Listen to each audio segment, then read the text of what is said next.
दिन बाद भी सरकार बनाने को लेकर पेंच फंसा हुआ है। आज आखिरी दिन है और अगर कोई फैसला नहीं हुआ तो फडणवीस को इस्तीफा देना पड़ेगा और फिर राज्यपाल शासन लग जाएगा। वहीं 4:30 बजे देवेंद्र फडणवीस आज प्रेस कॉन्फ्रेंस करने वाले हैं। इस बीच कांग्रेस ने बीजेपी पर आरोप लगाया है कि कुछ नेताओं ने कांग्रेस के विधायकों को तोड़ने के लिए 25 करोड़ रुपए का ऑफर भी दिया है। खबर यह भी है कि कांग्रेस अपने विधायकों को जयपुर के किसी होटल में शिफ्ट कर रही है। इससे पहले हॉर्स ट्रेडिंग के डर से शिवसेना अपने विधायकों को मुंबई के रंगशारदा होटल में शिफ्ट कर चुकी है। इस बीच खबर यह भी आ रही है कि केंद्रीय मंत्री नितिन गडकरी आज शिवसेना प्रमुख उद्धव ठाकरे से मिल भी सकते हैं। इधर शिवसेना के नेता संजय राउत ने कहा है कि अगर बीजेपी मुख्यमंत्री पद देने को तैयार हो तो ही उनसे मिलने के लिए आए।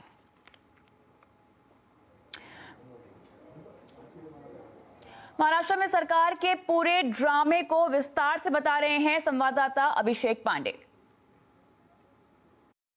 बिल्कुल, जिस तरीके से पूरे महाराष्ट्र में राजनीतिक बिसात बिछी हुई है, खासकर सरकार बनाने को लेकर के कोई एक दूसरे को सपोर्ट करने के लिए तैयार नहीं है। बीजेपी शिवसेना के बीच जो तल्खी है वो कम होने का नाम नहीं ले रही है। लगातार कोशिशें जारी है। नितिन गडकरी मुंबई पहुंचे हैं। हालांकि ये साफ नहीं किया कि वो इस मीटिंग को लेकर पहुंचे हैं, लेकिन सूत्र बता रहे हैं कि कहीं न कहीं इसके बीच का रास्ता निकालने की कोशिश कर रहे हैं। वहीं दूसरी तरफ एनडीए के कुछ सहयोगी वो शरद पवार से मुलाकात की है और उन्हें ये बताने की कोशिश की है कि राज्य की परिस्थिति को देखते हुए उन्हें कहीं न कहीं फैसला लेना चाहिए, क्योंकि बीजेपी और शिवसेना की आपसी मतभेद या आपसी झगड़े में महाराष्ट्र में राष्ट्रपति शासन लग सकता है और ऐसे में सरकार की जरूरत है। वहीं तीसरी तरफ लगातार राज्यपाल महाधिवक्ता से वो राय सलाह ले रहे हैं कि आखिर कानूनी प्रक्रिया आगे की क्या होगी और किस तरीके से महाराष्ट्र को चलाया जा सकता है। यानी हर तरफ अभी भी असमंजस की स्थिति बनी हुई है। इस बीच अब तक दिल्ली इतना खामोश है, खासकर जो टॉप लीडरशिप है मुंबई में या महाराष्ट्र में सक्रिय नहीं दिख रही है। इससे साफ है कि पूरा का पूरा फैसला महाराष्ट्र के नेताओं के ऊपर छोड़ दिया गया है। बीजेपी के नेता भी बैठक कर रहे हैं लगातार ताकि उनके बीच का कोई निष्कर्ष निकल सके, लेकिन अब तक संवाद नहीं हो पाया है। शिवसेना को लगता है कि वो 50-50 फार्मूले के नीचे नहीं जाएगी। हालांकि उन्होंने अपने सारे विधायकों को बुला करके एक होटल में रखा हुआ है ताकि कोई विधायक खरीद फरोख्त का शिकार न हो। और बीजेपी जिस तरीके का बीजेपी के ऊपर आरोप लगा रहे हैं सभी लोग कि विधायकों को तोड़ने की कोशिश कर रहे हैं, उससे बचाया जा सके। कांग्रेस भी अपने विधायकों को जयपुर लेकर चली गई है। यानी सब तरफ अपने अपने तरीके से खेमेबंदी करने की कोशिश हो रही है और खासकर बीजेपी को अकेले पड़ने का खतरा बढ़ गया है, क्योंकि कोई भी पार्टी अब बीजेपी के साथ नहीं आ रही है और ऐसे में बीजेपी के पास सबसे ज्यादा नंबर होते हुए भी अब तक सरकार नहीं बना पाई है। कुछ घंटे शेष बचे हैं। अगर इसमें फैसला नहीं होता है तो निश्चित ही महाराष्ट्र में राष्ट्रपति शासन लग सकता है। इस बीच कांग्रेस के नेता नितिन राउत ने कहा है कि बीजेपी के नेता उनके विधायकों को तोड़ना चाहते हैं।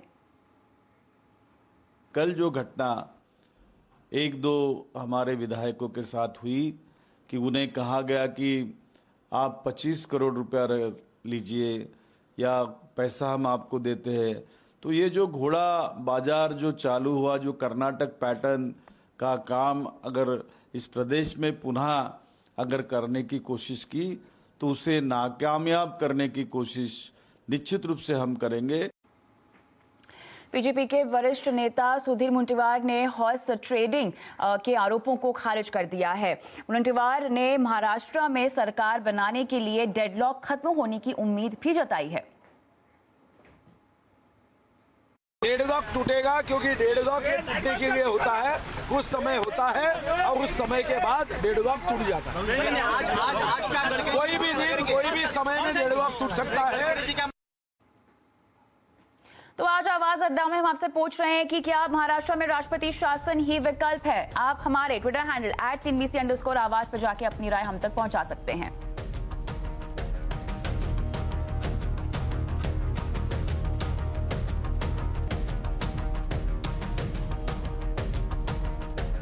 बात करते हैं शेयर बाजार में आज हुए कारोबार की, जहां बाजार में आज भारी उठापटक का सेशन रहा। बाजार दिन भर की बढ़त गंवाकर दिन के निचले स्तर पर जाके बंद हुआ है। निफ्टी 11,900 के करीब बंद हुआ, लेकिन बैंक शेयरों में आज हमने मजबूती बरकरार देखी। बैंक निफ्टी की बात करें 100 अंक ऊपर ये बंद हुआ है। इस हफ्ते बैंक और रियल्टी शेयर मजबूती के साथ बंद हुए हैं। लेकिन चलिए आज के कारोबार पर पूरा हाल समझते हैं हमारे सहयोगी सुमित मेहरोत्रा से। सुमित, हफ्ते का आखिरी कारोबारी दिन, बताएं बाजार की चाल की मोटी बातें क्या रही? देखिए, भारतीय बाजारों के लिए मोमेंटम तो वैसे लगातार स्ट्रांग बना हुआ था, लेकिन आज मूडीज के आउटलुक की एक खबर आई जो कि नेगेटिव थी। उसके बाद भारतीय बाजारों में थोड़ी सी बिकवाली आते हुए दिखाई पड़ी और करीब 100 अंकों की गिरावट के साथ दिन के निचले स्तरों पर ही बाजार बंद हुआ। इंट्राडे में निफ्टी 12,000 के पार भी गया और सेंसेक्स ने नया रिकॉर्ड स्तर भी छुआ, लेकिन ऊपरी स्तरों पर होल्ड नहीं कर पाया और फिर बिकवाली देखने को मिली। निफ्टी बैंक लेकिन हरे निशान में बंद हुआ, 100 अंकों के आसपास की तेजी रही। छोटे मझौले शेयरों में बिकवाली का दौर देखने को मिला और आज मेजरली जो मार्केट के लिए एक क्रैक बन के सामने आया उसमें ऑयल एंड गैस स्पेस है, जहां पे प्रेशर देखने को मिला। इसके अलावा कैपिटल गुड स्पेस के अंदर बिकवाली देखने को मिली। साथ ही साथ कुछ हद तक जो बाकी सिलेक्टिव सेक्टर्स हैं वहां पर भी प्रेशर आता हुआ दिखाई पड़ा। लेकिन ओवरऑल अब तक बाजार का जो एक मोमेंटम बना रहा है उसके बाद थोड़ी सी प्रॉफिट टेकिंग के तौर पर इसे देखा जा रहा है और लोगों का मानना है कि शायद मोमेंटम आगे भी कंटिन्यू रहे। ऑलराइट, लेकिन आज के कारोबार में हमने किन सेक्टर्स और शेयरों में बाजार का ज्यादा फोकस देखा सुमित? देखिए, आज बैंकिंग के लिए थोड़ा अच्छा दिन रहा, वहां पर फिर भी खरीदारी रही, हालांकि उतनी नहीं रही जितनी शुरुआती कारोबार में थी, लेकिन बाकी एक एक करके निफ्टी गेनर्स लूजर देखते हैं। सबसे पहला नाम यस बैंक का 4.25% का उछाल, इंडसइंड बैंक 3% ऊपर, आईसीआईसीआई बैंक 2.5% ऊपर और आइशर मोटर करीब 1.5% का उछाल यहां पर भी देखने को मिला। निफ्टी के गिरने वाले शेयरों में भारतीय इन्फ्राटेल का नाम था 5% नीचे, सन फार्मा कुछ मोमेंटम के बाद तेजी के बाद प्रॉफिट टेकिंग 5% नीचे, गेल 4% नीचे और यूपीएल में बिकवाली का दौर जारी है लगातार दूसरा दिन, जबकि यहां पर प्रेशर देखने को मिला। मिड कैप में आईजीएल नए रिकॉर्ड स्तरों के करीब पहुंचता हुआ, करीब 6.5% का उछाल। आरबीएल में लगातार मोमेंटम है और 5% का उछाल देखने को मिला। वोल्टास 4% ऊपर नंबर्स के बाद और टाटा पावर करीब 1.5% का उछाल यहां पर भी देखने को मिला। मिड कैप में गिरने वालों में भारत फोर्ज 10% नीचे, केनरा बैंक करीब 4% नीचे, कैस्ट्रॉल 5% नीचे और सन टीवी 3.5% की गिरावट यहां पर भी देखने को मिली। इसके अलावा एफएंडो में जो बढ़ने वाले शेयर होते हैं उसमें डीएलएफ का नाम सरप्राइजिंगली एमएससीआई इंडेक्स में इसका नाम आया, इसकी वजह से भी उछाल देखने को मिला। एनसीसी 5.5% ऊपर, यस बैंक 4% ऊपर और आरबीएल भी करीब 5% की तेजी के साथ बंद होता हुआ दिखाई पड़ा। एफएंडो में गिरने वाले शेयरों में एचपीसीएल का नाम था, नंबर्स के बाद प्रेशर 5.5% नीचे, बर्जर पेंट प्रॉफिट टेकिंग 4.5% नीचे, मदरसन 3.5% नीचे और एनएमडीसी भी 3.5% गिरावट साथ बंद होता हुआ दिखाई पड़ा। मेटल में आज जो लूजर रहे उसमें एनएमडीसी लीड कर रहा था 3.5% नीचे, वेस्टर्न कॉप 3% नीचे, वेदांता 3.5% और सेल भी करीब 3% की गिरावट साथ बंद होता हुआ दिखाई पड़ा। ऑयल एंड गैस में आज एचपीसीएल लीड कर रहा था बिकवाली को, करीब 5.5% नीचे, गेल 4%, ओएनजीसी 2.5% और बीपीसीएल भी नंबर्स के बाद करीब 2% की बिकवाली के साथ बंद होता हुआ दिखाई पड़ा।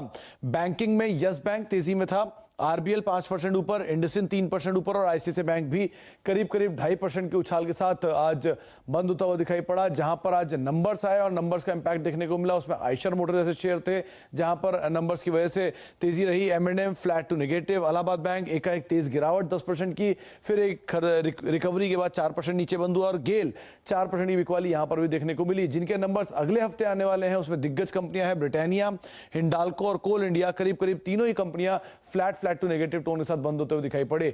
तो क्रूशियल वीक है आगे, नंबर्स भी बहुत सारे हैं, पॉलिटिकल सेटअप भी काफी फेरबदल है और एक दिन की छुट्टी भी है, तो नजर रखनी होगी बाजार कैसे मूव करता है। ऑलराइट, शुक्रिया इस पूरे मार्केट राउंडअप के लिए सुमित।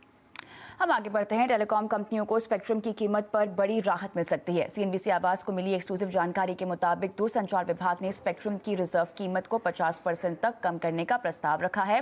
टेलीकॉम कमीशन इसी महीने होने वाली बैठक में इसे हरी झंडी दे सकती है। लेकिन चलिए इस पर तमाम डिटेल्स के साथ हमारे संवाददाता असीम मनचंदा जुड़ गए हैं। असीम, ये बताएं कि स्पेक्ट्रम को सस्ता किए जाने के बारे में अब फैसला जो है वो कब तक हो सकता है? देखिए, अभी तक टेलीकॉम सेक्टर के लिए काफ़ी नेगेटिव खबरें जो आ रही थी, लेकिन अब इस बीच एक पॉजिटिव खबर जो निकल करके आई है। सरकार स्पेक्ट्रम के प्राइस में 50% तक, रिजर्व प्राइस में 50% तक की कटौती जो है वो कर सकती है। सरकार फरवरी में स्पेक्ट्रम की नीलामी जो है वो कराने की योजना जो है वो बना रही है। टेलीकॉम कंपनियों ने भी कहा था कि स्पेक्ट्रम का दाम जो है काफ़ी ज़्यादा है, पूरे विश्व में सबसे ज़्यादा महंगा स्पेक्ट्रम जो है वो भारत में ही है।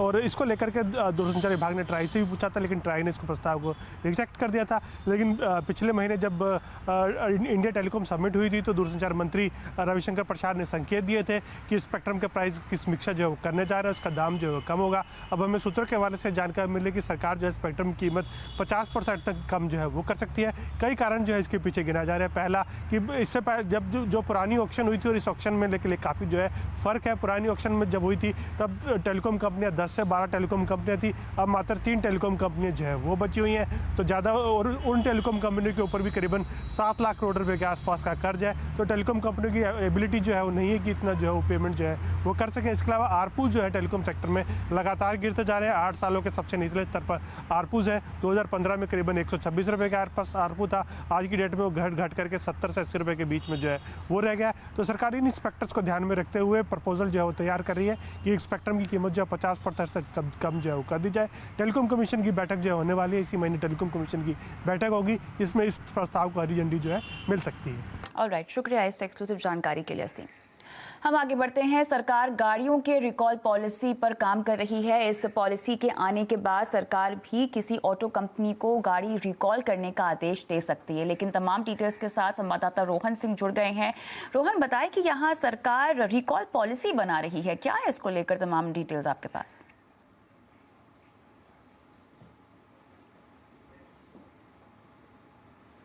जी, भारत में अब तक गाड़ियों का जो रिकॉल है वो वॉलंटरी होता है, यानी कि गाड़ी के कलपुर्जे में अगर किसी तरह की खामी पाई जाती है तो ऑटो कंपनियां खुद उसे रिकॉल करती हैं और जो ऑटो कंपनियों का एसोसिएशन सायम है वो उसको ओवरसी करता है। लेकिन अब सरकार एक पॉलिसी बना रही है जिसके तहत अगर किसी तरह की खामी पाई जाती है किसी गाड़ी में, उसके स्ट्रक्चर में, उसकी जो कि उसकी सेफ्टी को प्रभावित कर सकती है, तो फिर सरकार उस कार कंपनी को आदेश दे सकती है कि उस गाड़ियों की अगर किसी एक गाड़ी में भी स्ट्रक्चर किसी तरह की खामी पाई जाती है तो उस पूरे बैच को रिकॉल किया जाए। और अगर ऐसा नहीं करती है कंपनियां तो उस पर भारी जुर्माना भी लगाया जा सकता है। साथ ही जो टेस्टिंग एजेंसीज हैं जैसे ARI या ICAT, ये इन एजेंसियों के द्वारा सर्टिफाई होने के बाद भी अगर गाड़ियों में किसी तरह की खामी पाई जाती है तो खुद इन एजेंसियों को भी जिम्मेदार रखा जाएगा, उनका रजिस्ट्रेशन भी रद्द हो सकता है, उन पर भी जुर्माना लग सकता है। तो एक व्यापक पॉलिसी है जो सरकार ला रही है। और एक और जो बात इसमें महत्वपूर्ण है वो ये है कि ये पॉलिसी स्क्रैपेज पॉलिसी के साथ लिंक्ड होगी, लगभग एक साथ आएगी ये दोनों पॉलिसी।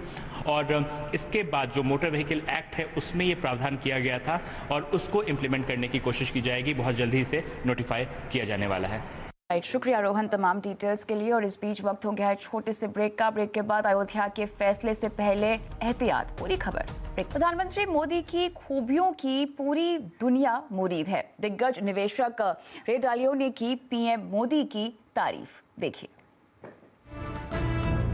दुनिया के दिग्गज फंड मैनेजर रे डालियो पीएम मोदी के मुरीद बन गए हैं। सऊदी अरब में हुई इन्वेस्टर्स कॉन्फ्रेंस में रे डालियो ने पीएम मोदी के साथ करीब 23 मिनट का डिस्कशन सेशन किया था।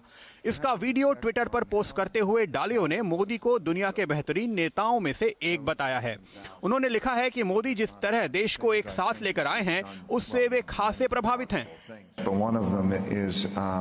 To represent all of the people in India, the vast majority. You're not representing the poor or the rich. You are not representing one faction in relationship to another. You've drawn the country together. रे डालियो ने PM Modi के साथ चर्चा की शुरुआत इस सवाल से की कि वो सोचते कैसे हैं और मेडिटेशन का उनकी सोच पर कितना असर है, जिसके जवाब में पीएम मोदी ने कहा कि हालात से अलग होकर सोचने से सही फैसले संभव होते हैं। विचारों में बैलेंस, जीवन में बैलेंस, दुनिया को देखने की सम्यक दृष्टि, इन सब में मेडिटेशन की बहुत बड़ी भूमिका होती है।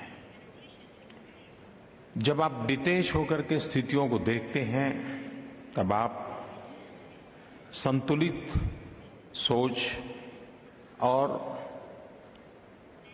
एक प्रकार से उपयोगी निर्णय की दिशा में जा सकते हैं। ये पहला मौका नहीं है जब किसी दिग्गज ग्लोबल हस्ती ने पीएम मोदी की तारीफ की हो। इससे पहले अमेरिकी राष्ट्रपति डोनाल्ड ट्रंप से लेकर तमाम बड़े पॉलिटिकल और बिजनेस लीडर्स पीएम मोदी के कामकाज और व्यक्तित्व की प्रशंसा कर चुके हैं।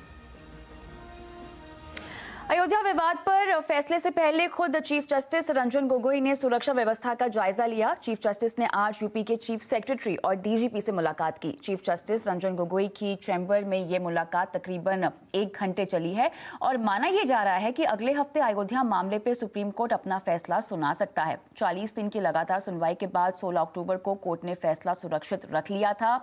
इधर उत्तर प्रदेश समेत पूरे देश में इस संवेदनशील पर खास एहतियात बरती जा रही है। अयोध्या में सुरक्षा व्यवस्था कड़ी कर दी गई है और विश्व हिंदू परिषद ने भी मंदिर निर्माण के लिए पत्थर तराशने का काम अभी रोक दिया है। यूपी में पुलिस और प्रशासन के लोगों की छुट्टियां रद्द कर दी गई है। केंद्र ने उत्तर प्रदेश के लिए पैरामिलिट्री फोर्सेस के 4000 जवानों को उत्तर प्रदेश भेजा है। हालात पे नजर रखने के लिए लखनऊ और अयोध्या में 2 हेलीकॉप्टर भी तैनात किए गए हैं। रेलवे ने आरपीएफ की छुट्टियां भी रद्द कर दी है और सोशल मीडिया पर भी कड़ी निगरानी रखी जा रही है। बीजेपी, आरएसएस समेत सभी राजनीतिक दलों और हिंदू मुस्लिम सामाजिक संगठनों ने लोगों से धैर्य और शांति बनाए रखने की अपील की है। वहीं दिल्ली में वकीलों और पुलिस की झड़प का एक नया वीडियो आज सामने आया है। इसमें आगजनी के बाद दिल्ली पुलिस की डीसीपी नॉर्थ मोनिका भारद्वाज कुछ पुलिस वालों के साथ वकीलों के आगे हाथ जोड़कर रिक्वेस्ट करती हुई देखी जा सकती हैं, जबकि वकील इसके बाद उन्हें और पुलिस को धक्का देकर भगाते हुए देखे जा सकते हैं। ये सीसीटीवी फुटेज 2 नवंबर यानी पिछले शनिवार की है और जब 30 हजारी कोर्ट में ये पूरा बवाल शुरू हुआ था।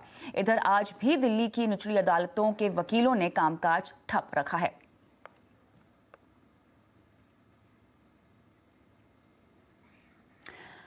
और कौन सी स्किल्स दिला सकती हैं आपको नौकरी और तरक्की, जानना है तो देखना मत भूलिए कंज्यूमर अड्डा 5:57 पर।